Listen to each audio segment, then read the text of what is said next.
All right, so here we are in week 5. I believe this is homework 14. And the first three videos that we're going to cover each cover a different aspect of the use of these set of theorems that we've been talking about that are used to find real or complex zeros of polynomials. Each of the next 3 will kind of deal with a different aspect, and the 4th will go ahead and apply all of them and find a real root, I believe. And we've got other videos and other problems coming up where we're finding both real and complex roots. So this particular problem says, if I just read it, problem 16 on page 233, it says, use the remainder theorem to find the remainder when f of x is divided by x minus c. Here's x minus c. Then use the factor theorem to determine whether x minus c is a factor of f of x. So it wants to know if this is a factor of f of x. We can always run over here and do polynomial long division, or in this case, in fact, we could do polynomial synthetic division as well too. But they want you instead to make use of these 2 theorems. The remainder theorem says the following. It says that if x equals c is a 0 of f of x, then f of c is equal to 0.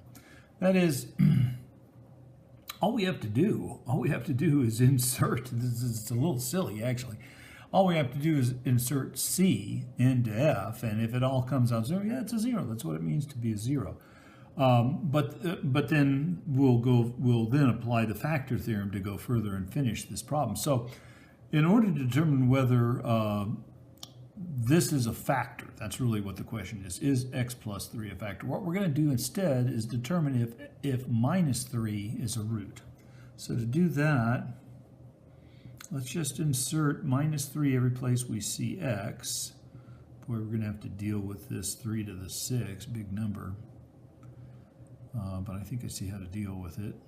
Plus minus 3 squared minus 9. So let's see what this is.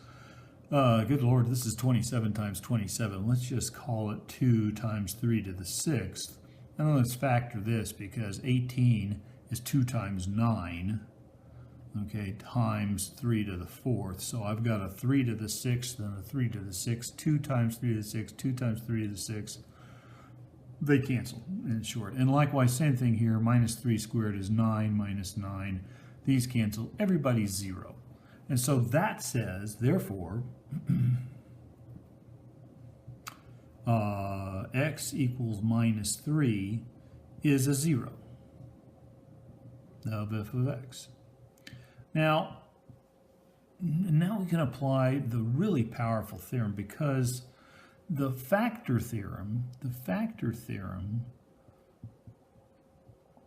it says that, how do I say this? If and only if x minus c is a factor of f, then x equals c is a 0. Powerful theorem.